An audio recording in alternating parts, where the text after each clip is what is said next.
for long we've associated COPD with smoking. But we'll be talking about whether COPD can exist in non-smokers, and if so, how. Now, at the end of this presentation, I'll be discussing COPD that results in adults from wood smoke exposure as well as from prior asthma. And then my attorney friend is going to put together why this is important for coal miners. So I'm going to start with a question. I just want to hear from this audience, what proportion of COPD subjects in the United States never smoked? So maybe I could ask you to raise your hand if you think the right answer is that no reliable data exists. Okay. Okay, if you could raise your hand for 2.5%, for 10%, for 17.5%, and then 25%. Okay, so the correct answer is, in fact, 25%. That means 1 in 4 individuals who have COPD have never smoked in the United States. Now, this is a graph that was published in The Lancet. This basically tells you of the various countries in the world, which are plotted here, and this is the proportion of the individuals sampled in these countries who developed COPD but never gave a history of smoking. And the United States is right here. This is the NHANES 3, which is the National Health and Nutrition Examination Survey that was done in the United States. And it tells us that about 25% of Americans who have COPD have never smoked. Now, if you look at the other countries, you see, some of them are higher, some of them are lower than the 25%, but the median range is about 25%. One very interesting statistic that I'm really not going to be able to talk much about is South Africa. About 47%, almost 1 in 2 South Africans who have COPD have never smoked. And that's got to do with tuberculosis. And tuberculosis as a risk factor for COPD is something that we under-recognize in the United States, but it's very important for the rest of the world. But I will not be talking about tuberculosis and COPD. So some people argue, well, the COPD that develops in never smokers has got to be really mild. But really, if you look at it, non-smokers can develop severe COPD. So I'm just going to go over this chart very slowly with you. But this is the NHANES 3 data that I just talked to you about. This is individuals with severe COPD, moderate COPD, mild COPD. And you can see that a very good proportion of individuals who've developed severe COPD have never smoked. There are many risk factors for COPD beyond smoking. These risk factors operate in different phases of our life. So again, this is a graph that I'm going to talk about again and again. They're also called the Fletcher-Peto curves. This was shown to you by Dr. Bob Cohen as well. What it really tells you that pretty much everybody, we gain lung function till about 20, 22 years of age, and after that, we're on a downward trajectory. We're always losing lung function every year, and that's how all of us behave. And so it's very important that some risk factors which we're exposed to during our childhood years can really affect the way our lungs grow. So genetics, air pollution, passive cigarette smoking, diet, tuberculosis, and then biomass smoke. And I'll discuss what biomass smoke is in a minute. But all these factors operate through our entire lives. Occupation is important because it operates during the working years, and smoking usually occurs in teenage years and can last during the adult phase. But there are many risk factors for COPD, and they do act upon different phases of our life. So I'm going to ask a second question. Would smoke-related COPD may be seen in which population groups in the United States? And there can be multiple choices here. Rural populations in the United States. Who thinks that's the correct answer? Okay, good. Mexican immigrants to the United States. Okay, good. Native American communities in Montana. Very good. Select urban populations in the United States. Okay, good. And none of the above. Okay, very good. This is already an easy task for me. Okay, so I'm going to talk to you about a case, and then we'll go on to define biomass smoke and discuss wood smoke. Okay, so this is an 82-year-old Mexican-born coal miner smoker who lives in Raton, New Mexico. He presents with chronic productive cough, dyspnea, which is shortness of breath, and wheezing, and a history of recurrent pneumonias. His examination shows expiratory wheezes in both sides of his chest. His spirometry shows that he has severe airway obstruction, which is defined by a reduced FEV1 by FVC ratio, and there is no bronchodilator response. So the absence of bronchodilator response is actually quite consistent with fixed airway obstruction, which is a hallmark of COPD, although we've heard that COPD can present with bronchodilator response. The chest X-ray shows hyperinflation. That means there's just too much air. That's really suggesting air trapping. We see that in chronic obstructive pulmonary disease. And atelectasis, which is collapse of lingula, which is a small segment of the left lung. So when we bronchoscoped this gentleman, we basically saw that the left lung, that small segment called the lingula, was completely obstructed with pigmented lesion, and this is called anthracostenosis, and it is described in individuals who've had heavy wood smoke exposure. So when we took his history, he said he lived in a house where there was open fire used for cooking and heating for the first 20 years of his life in Chihuahua, Mexico. And then he moved to New Mexico, and Raton, New Mexico used wood stove for heating but natural gas for cooking for the next 40 years. He was also an underground coal miner for 10 years. So I wanted to ask people in this audience if they could raise their hands if wood stoves are used for heating in their communities. There you go, a very large proportion. Okay, so this is called the energy ladder. And on the x-axis is increase in socioeconomic status. On the y-axis is increase in fuel cost and efficiency. And in the United States, we don't use animal dung. But in the developing countries, animal dung is a very important fuel. We also do not tend to use crop residue because it's very smoky. But we do use a lot of wood, which is just the next step on the energy ladder. We also use charcoal.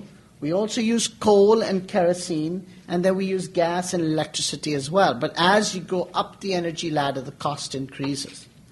Now, animal dung and crop, wood and charcoal combined are also called biomass smoke. So the term biomass smoke is also used for this combination. But in the United States, the most important biomass smoke that's used is wood. And this may come as a big surprise, but out of all the exposures that occur, biomass fuel is the single biggest risk factor for COPD in the world. It affects 2.8 billion people worldwide. And this is a map that's been taken from the World Health Organization. And the colors represent the prevalence of biomass fuel use. And you can see that it seems to be a problem, really, of Africa and Asia. And it seems that North America is relatively not affected.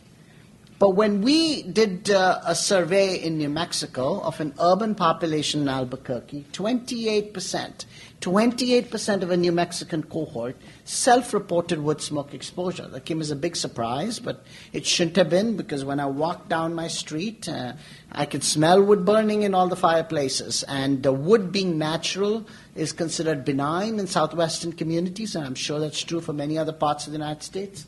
And therefore, wood burning is actually very common in the United States. It's believed that the way we burn wood in developed countries, such as the United States, is very different than the way wood is burnt in developing countries. So we use it primarily for residential heating. We do not use it for cooking. In developing countries, it is used for cooking activities in addition to heating. And since the cooking is primarily done by women, women are more highly exposed in developing countries, whereas in developed countries, both sexes are almost equally exposed. Now, it is believed that wood smoke exposure is in low concentrations in the United States and is in relatively high concentrations in the developing countries. And I'm going to tell you that this is not entirely true. And we tend to burn wood, although we also burn wood with charcoal and wood and coal, but we do not normally burn animal dung with wood, which is what developing countries do, which puts them at a very high risk of exposure to something that's present in animal dung, which is called endotoxin. Now, this is one of my favorite slides because you can see this lady. She's making, she's cooking, and there's a window and lights coming from the window, which shows the smoke. But right next to her is the small child, and it is this small child who stays next to his or her mother while cooking is being carried on at home that really is at risk for poor lung growth and development. And I do want to show that this picture looks very nice on the other side of a very clean-looking wood stove. The reality in New Mexico is that a lot of these wood stoves look like this. These are wood stoves that are more than 20 years old. They've never been maintained. The chimneys are poorly maintained and clogged and clean, and not been cleaned. And really, when you burn wood, the smoke comes out into the rooms. And that is the reality of the wood stoves in New Mexico, and I'm sure true for many other rural and urban populations in the United States. You know, forever we've been told that wood burning is not a problem in the United States. But here I'd like to tell you that it is a problem. Now, there's a very picturesque town. It's called Shiprock, New Mexico. It's close to Albuquerque, where I come from, and where Jared comes from in Utah. There's a survey that's been done in Shiprock, New Mexico, and 77% of these homes use indoor heating stoves. They do not use electricity and natural gas. And they really use a mixture of coal and wood, and the coal that they get is low-rank coal from local coal mines, which is free for local Navajos. And they burn the coal and they burn the wood in stoves that really are not designed to burn coal. And so their mean 24-hour indoor winter fine particulate matter concentration of homes burning coal is much higher than what the EPA standard is. Now, the fine particulate matter is what really you inhale into the lungs and causes lung disease. So that is a very important measure of household air pollution. Now, the other thing I have to tell you is that while the mean doesn't look that impressive, there are several homes that have very high concentrations of particulate matter, PM2.5. So this is a picture that tells you that indoor heating stoves that burn wood and coal are really the norm in that community. And if it's a norm in that community, I suspect there are lots of other communities that are really not studied. So what happens is when you talk about this problem, you know, this may not be a problem of Boston, New York, and San Francisco, but it's really a problem of Main Street America. So these are simply wood stored indoors. There's one thing I do want to tell you is that if the wood has been dried for 6 months, which is what the EPA recommends, when you burn the wood, it is not as smoky as it is if you use fresh wood. Wood has a lot of components to it, just like cigarette smoke does. But the one thing that wood has is a lot of polycyclic aromatic hydrocarbons. These hydrocarbons make wood smoke more toxic than a similar amount of cigarette smoke, for instance. I wanted to show you that we did a small study in New Mexico. These are urban populations. These are not Pueblo, new Native American homes. And we measured the indoor ambient is the indoor air concentrations of levoglucosan in 4 participants in Albuquerque, New Mexico. Levoglucosan is a component of wood. So when you burn wood, you not only produce particulate matter, but you also release levoglucosan from the wood. It's very specific for the wood. And so if you measure the levoglucosan, that really gives you a very good idea of wood burning, as opposed to particulate matter, which can come from smoking or outdoor air pollution from vehicle exhaust, for instance. And I'm going to show you the left axis and the right axis, and it really tells you that the amount of levoglucosan concentration can vary by several fold. In fact, 100-fold difference between homes 1 and 2 and homes 3 and 4. And you can see home 2, for instance, has an extraordinarily high concentration, and this concentration mirrors what we see in developing countries. And again, as I pointed out, there's a tremendous variability of indoor or household air pollution levels in people who burn wood. So this is data from developing countries, and then I'll go to the United States data separately. This is a meta-analysis. A meta-analysis performed when many different studies are put together in one aggregate study. So this study took all these different studies and then put together a meta-analysis.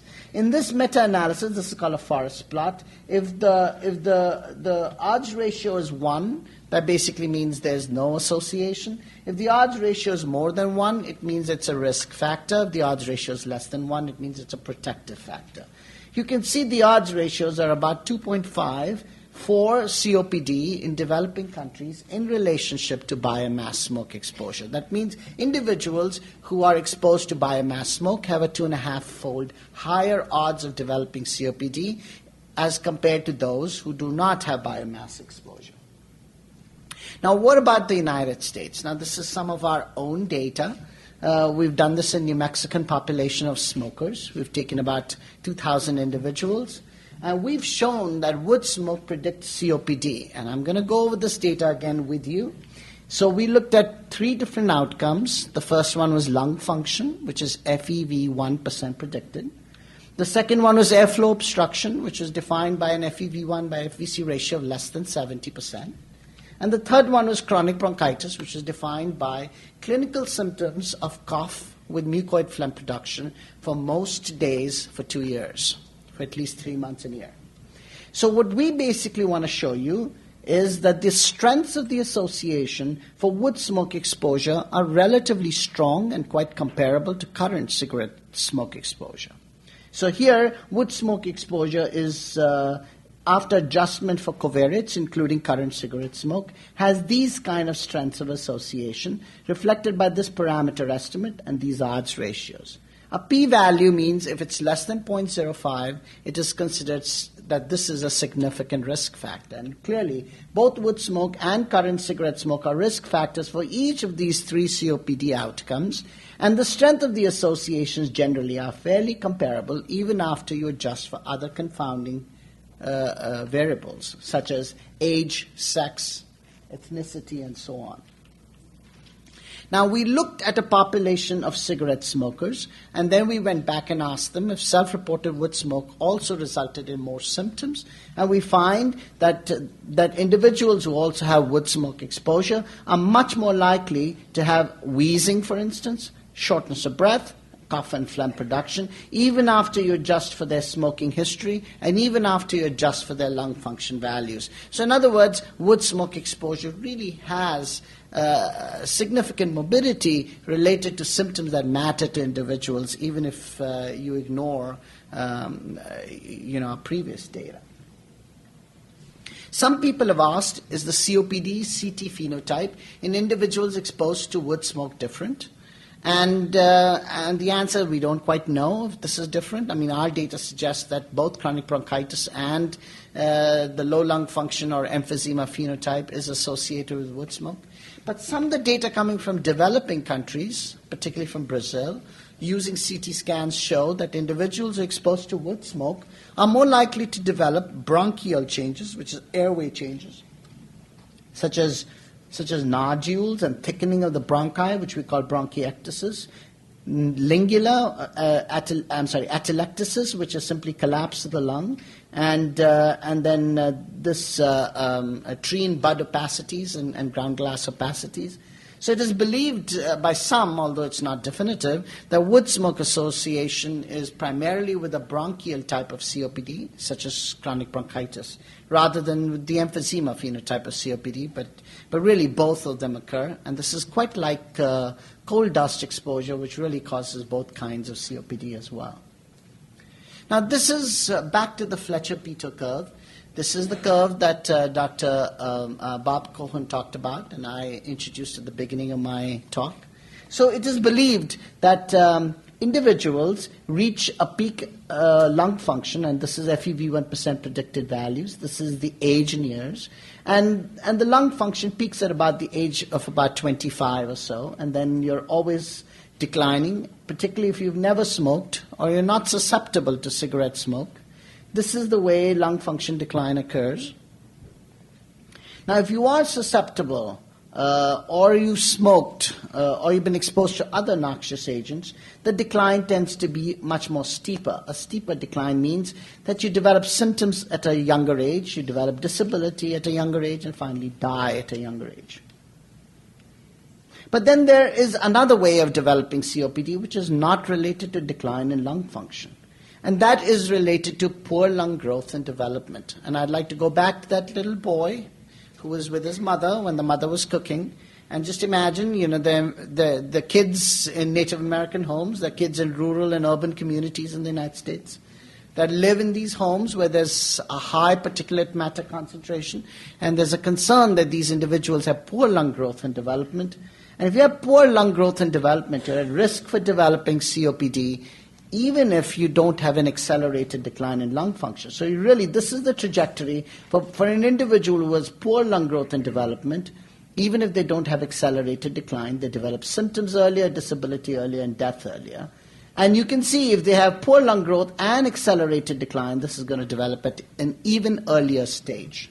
So I think the point that I'm trying to make is there are two ways to develop COPD.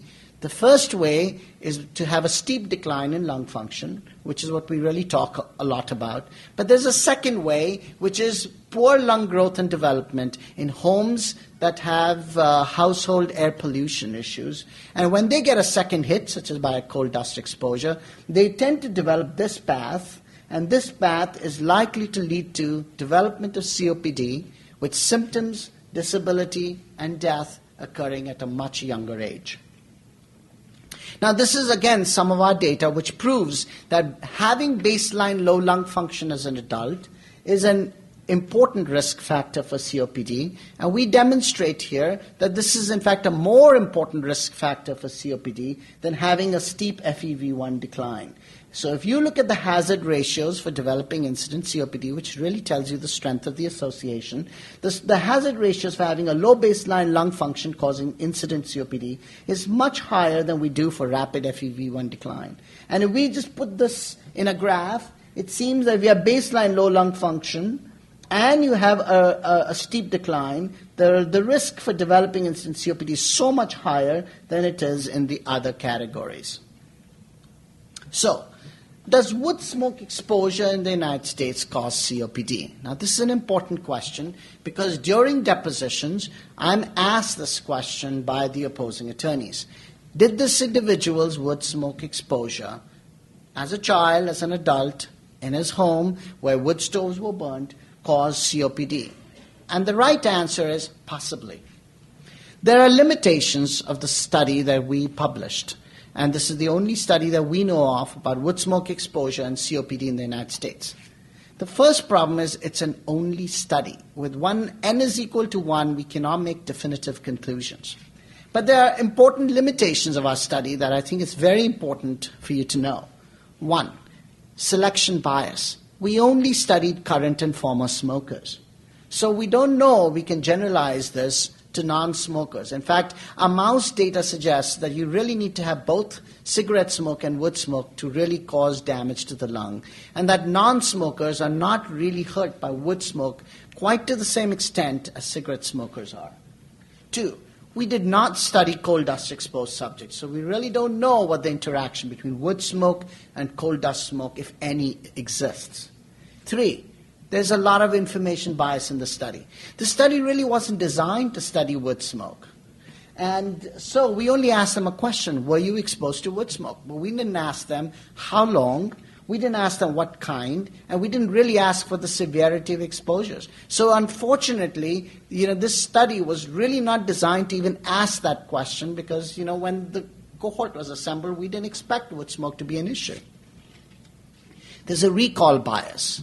That means those individuals who already have disease and who already have symptoms from this disease are much more likely to recall wood smoke exposure and answer that question yes than those who, for instance, do not have disease and don't have symptoms. And then finally, this is a cross-sectional study. We studied individuals at one point in time, and cross-sectional studies have limitations that they do not establish causality or direction of association. So I think this is very important that if my data is used by the opposing counsel to actually argue that was an important risk factor for the development of COPD, you do need to understand that there are multiple limitations in our study that need to be pointed out. So my interim summary is a quarter of the U.S. COPD subjects have never smoked. And that's a very large number of people. Wood smoke is an important cause of COPD worldwide. The United States is affected, particularly smokers, but far more research on this subject is needed. So I'm now going to go to my second case and the second part of my talk. So I saw an individual, actually I reviewed these records that were sent to me, but I never saw this individual. He was diagnosed to have COPD at age 64 years. He had childhood asthma from age 2 to age 10, and the asthma became quiescent at age 10, which is often the case with the onset of puberty. J.S. worked as an underground coal miner or laborer since age 27 for 7 years, and then as a safety instructor for the next 24 years, training mine rescue teams twice a week. So this is something that is raised again and again, the Dutch hypothesis. The Dutch hypothesis is exactly what it is. It's a hypothesis. It's never been entirely proven, nor has it entirely been disproven. So it remains as an important hypothesis in the literature. The coal company doctors love using the word Dutch hypothesis. But what exactly does the Dutch hypothesis mean? It has the following components. It says asthma and COPD are interchangeable diseases, or one disease can be a risk factor for another disease. So for instance, asthma can be a risk factor for COPD. It says that both of these obstructive diseases, their key root lies in bronchial inflammation and bronchial hyperresponsiveness. And then the most important component of the Dutch hypothesis is that there is a shared or a common genetic susceptibility and environmental risk factors that are responsible for development of both asthma and COPD. The environmental risk factors are listed here. And depending upon at what phase of your life you're exposed to a certain environmental risk factor, you may develop asthma or you may develop COPD. For instance, if a child gets exposed to cigarette smoke, the child may develop asthma. On the other hand, when an adult has cigarette smoke exposure, the adult may develop COPD. So this is the Dutch hypothesis, which basically tries to put together asthma and COPD as one spectrum of interchangeable diseases. Now, the Dutch hypothesis is an important hypothesis. As I said, it's never been entirely proven, and it's never been entirely disproven. Now, this is the findings back from the NHANES 3 study. The NHANES 3 study, as you remember, is a representative study of the United States using the National Health and Nutrition Examination Survey. It's a very important study because this establishes that asthma may be actually the most important risk factor for COPD in the United States. Now that comes as a big surprise because you always think of cigarette smoking as the most important risk factor, and this group really understand that coal dust is a risk factor for COPD. But if you look at percentage of people with COPD, if you look all of them, the percent of those who had asthma who developed COPD as opposed to percent of those individuals who did not have asthma and developed COPD is remarkably different. And it doesn't matter whether you're a current smoker, former smoker, never smoker, you continue to see that difference. Or in other words, a very large proportion of individuals who have COPD report that they had asthma at some point in time in their lives. So there is a very important study which tries to answer the question whether asthma is a risk factor for COPD in adults. Now this is a longitudinal study. So adults were followed from age 48 years for 20 years. It was done in Tucson. It's called the Tucson study. And what they did was they compared individuals who had baseline active asthma at age 48 and compared them with non-asthma status. And they basically showed that these individuals 20 years later had a 10-fold higher risk of chronic bronchitis, 17-fold higher risk of emphysema, and the corresponding risk that we see for current smoking is much smaller, again suggesting that asthma may be even more important risk factor for COPD than current smoking. Interestingly, if you looked at quiescent asthma, and remember the individual that we discussed had quiescent asthma at age 10. Quiescent asthma as an adult did not increase the risk. You had to have active asthma. So in other words, if I am to describe to you the various states of asthma, because asthma remits and relapses, you can have incident, that means new onset of asthma, and this asthma can become persistent. That means it can just stay on for a long period of time. It can become quiescent. Quiescent means it becomes inactive. There are no symptoms. There are no need for medications. Or it may recrudesce or relapse, in which case it becomes active again. And asthma can really persist or remain quiescent or recrudesce in any individual. It seems that in adults, those who have persistent disease and those who have recrudescent disease are most likely to develop COPD. And there doesn't seem to be much of a risk associated with quiescent adult onset asthma developing COPD. Okay? What about children? It seems children are different from adults. So this is what happens. Again, this data comes from Tucson. It's a very nice study of children who were first studied when they were just a few months old, and then they were studied again when they were 6 years old, and then subsequently during their teenage years. And this is very, very interesting. If you look at individuals who've never wheezed, this is their lung function. This is actually peak expiratory flow rates, but this is a measure of lung function in childhood. Their lung functions really looks pretty good. On the other hand, if they're persistent wheezers, their lung functions are pretty bad.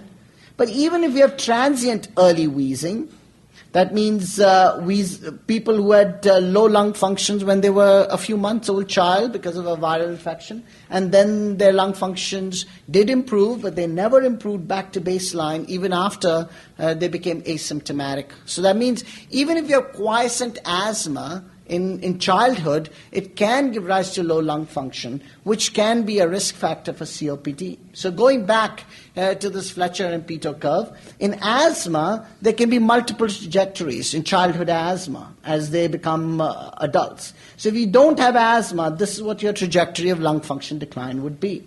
If you have asthma with adequate lung growth, you can have steep decline. This could be one trajectory. But what's more worrisome in childhood asthma is that you can have poor lung growth with or without steep decline. In other words, if you go back to this cartoon, asthma, which can be in the various states of persistent, quiescent, and recrudescent state, pretty much all three states may be likely to develop COPD, although the risk may be more in persistent and recrudescent, but it is not entirely gone in quiescent asthma. So going back to that individual, it is quite possible that the asthma that became quiescent at the age of 10 was a risk factor for COPD because it was associated with poor lung growth and development. So my conclusions are, wood smoke is an important cause of COPD. The United States is affected, particularly smokers, but more research is needed. Childhood asthma is an important cause of COPD.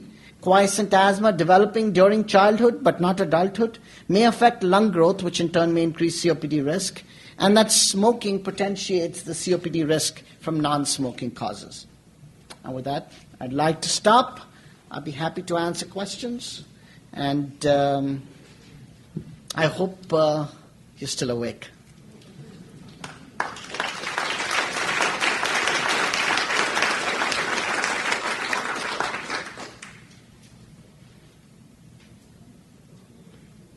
This is okay, Sandy Fogel. I like it when somebody asks me a question. Okay, Sandy, yes. With the childhood asthma, how long would they have that asthma for it to be a factor as an adult? You said something about up to age 10, but what are we talking about in terms of length of time? Yeah, this is a very important question. I talked about quiescent asthma at age 10 still being a risk factor for COPD during adulthood. And this is, again, an area of development and an area that is used by the company doctors to their advantage. It seems that even if the asthma became quiescent earlier than age 10, it may still affect lung growth and development. And an example of that is really this. Transient early wheezers. These kids had wheezing like my son did at the age of 1 from an RSV, respiratory syncytial virus infection. And he's never wheezed ever since. And based upon the Tucson respiratory data, these kids, if they develop an asthma-like response even for a few months early on in their lives, they develop a poorer lung function for the rest of their lives, and they never ever gain the same lung function as those who've never wheezed. So the answer to your question is it doesn't really have to be bad asthma. It can really be short-term asthma for a short period of time that may be a risk factor for developing COPD. And the company doctors are right in bringing out childhood asthma as a risk factor for COPD. They're also right in using the Dutch hypothesis in explaining the association between asthma and COPD. But of course they're wrong in other ways, and I'm sure Jared is going to tell us how. So the answer to your question is childhood asthma is actually a very important risk factor. Yes? I noticed on some of the interrogatories from the insurance companies who represent coal miners are now asking more and more questions about did you gather in things like coal and wood when you were a child? Yes, the question is the coal company doctors and the coal company attorneys are putting a lot of emphasis on wood smoke exposure during childhood or early adulthood days and trying to blame things on it. And I suspect that given our research, things may actually get worse. And they would use the data that we've generated to actually argue for wood smoke exposure as a risk factor for COPD. And that's why I pointed out all the limitations of this study to let you know that these are the limitations. But this is an important issue that currently requires far more research. Yes, sir. Dr. Sood, do you have a graph similar to this one for wood smoke exposure in terms of, the impression I got from your study is you asked for a binary question, and were you exposed to wood smoke, yes or no? Do you have something that talks about how much, for how many years of your life? So I know for sure Attorney Smith was listening to me because this is a very important question. In our study, we only asked were you exposed to wood smoke or not. We never asked how long you were exposed. We never asked during what phase of your life you were exposed and how you were exposed. So you can imagine how weak our exposure variable is. And despite that, we see an association, which really surprised us. And we were even more surprised that the strength of the association was similar to what it was with current smoking. So I don't think at this point in time we can answer the question, attorney, that you're asking. And this remains a very big limitation of the study. And remember, it's not a longitudinal study, so we can't draw the same kind of graphs that the Tucson respiratory study has done. And cross-sectional studies are inherently weak. But it is still a sentinel study because it points out that this is an important risk factor in the United States. So we don't have the kind of data you're asking. And you should certainly point that out during depositions. Yes, sir. Just a comment.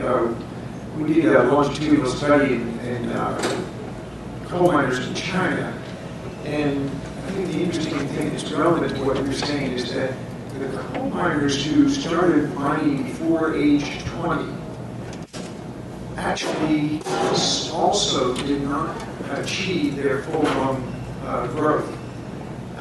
They continued, the minute they started coal mining, they started a decline in their lung function. So they never, most males, even 22, 3, 4, 5 are still having some increases in lung function. And that last bit of lung growth for miners who started before age 20, that was not present, and they just started into a decline. So in some ways, one of the, we say it's a risk factor for developing COPD. Starting coal mining before age 20 is also likely to, prevent full lung growth like that. So Dr. Petsonk, I always benefit from your wisdom, so don't go away because I'm going to ask you a question instead. We see, and it's reported to us by our patients, when I was a 10-year-old, I used to go dig the coal and I used to help my dad, and there are, I'm sure others will report similar stories about teenagers working in the mines, and they didn't do particularly dangerous jobs, but they still did dusty jobs. So do you think, this is an important issue because it affected their lung growth, and sometimes they weren't really paid for it, so they weren't really employed in the coal mine industry? Do you have a statement to make on that? Well, I mean, it would be speculation on, any particular individual, how long they worked, how dusty his situation was, those are. But we do know, as I'm sure you're aware, that, childhood exposures to secondhand tobacco smoke and so on can have an effect on the attainment of full lung growth. So, the lungs are more susceptible when they're growing. Thank you. Well, thank you very much, and I'm going to turn the podium over to Attorney Jared Bramwell.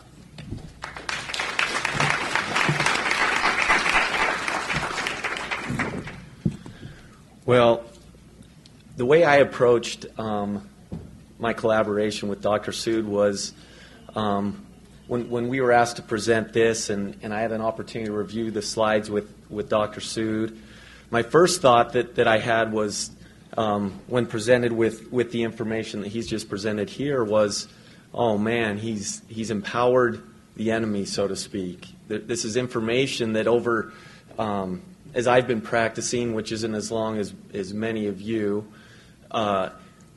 asthma, wood smoke exposure has come up, but it's never been a central focus point of arguments that I've had to make or defend against real substantively.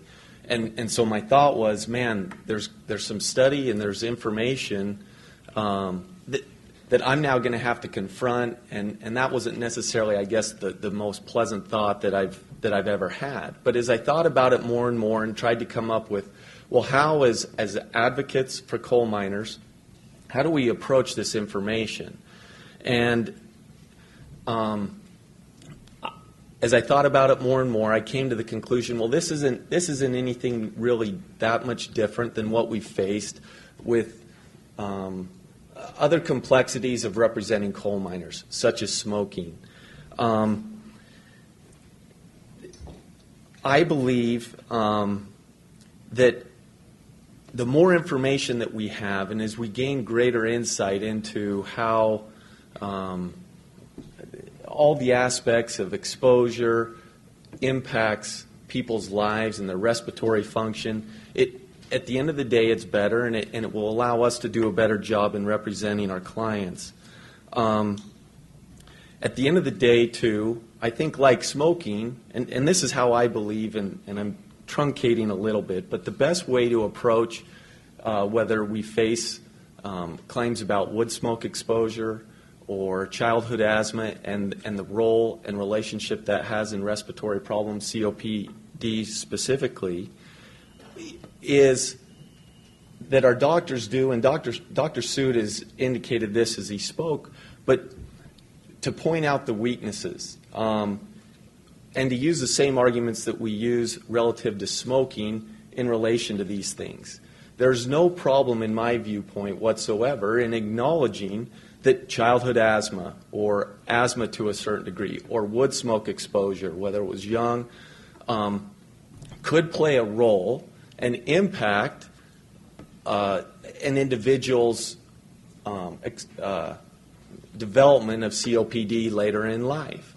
And as long as the doctors are comfortable and willing to explain that and to feel comfortable in their opinion, then I think it will remain, this information will remain something that's that we don't have to fear or worry about, and that we will be able to counter and continue to represent our clients in a very advantageous way. Another thought that I had, and this comes up in other areas of the law, but it's the same thought. I've never advocated this exactly in any of the briefs or arguments that I've made over the years, but it's a thought that I've had as I studied and thought about what Dr. Sood has talked about, which is there's the adage, and you hear a lot about it in personal injury, but you find your victim as they are.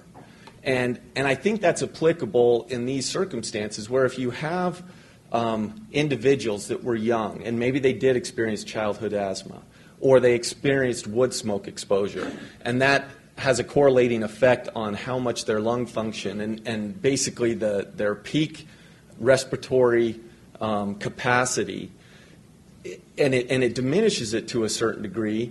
As those miners or those individuals go and work and are exposed to coal dust exposure, because they have a lower baseline and they end up reaching disability status sooner, I think there's an argument to be made that, hey, these early causes are not something that the coal companies necessarily get to use as an escape route, but you could argue and say, look, they started at a lower value, and the coal dust exposure has continued because it's aggravated it and caused it, which we all know, and the science is clear, that they reached that baseline earlier. And I think that's an argument.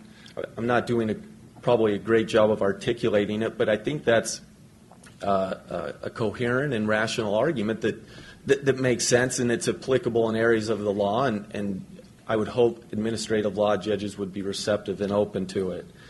And then as far as doctors go, I think this is the thought that I often have, and there's very preeminent and excellent doctors like Dr. Sood and all the doctors that are here. We all come across other doctors that aren't quite as comfortable, in my experience, in feeling comfortable with what they know and the information that they have. And so my goal has been over the years, and the few doctors that I've had a chance to collaborate with and talk with, is to tell them to be comfortable and confident in what they know and the training that they've had. And I think if doctors understand that they don't have to know everything to exactness, but they're comfortable with the phrase that their opinion is based upon a reasonable degree of medical certainty, that's perfect, and that works for anyone and everyone that's advocating in behalf of coal miners. So, in essence, those are my thoughts. I've summarized them. I think this is empowering information, and it's information that, yeah, we may experience the arguments. We may experience those arguments being made against us on a little more frequent basis, and maybe even in a more empowered basis. But it's nothing that should stop us from being able to articulate the reasons why this eliminates or diminishes coal miners' ability to still be entitled to black lung benefits because of the role that coal mine dust and coal dust exposure has had on them. And so those are my thoughts. I don't know if anyone has anything to add, but I think we're over time. So thank you.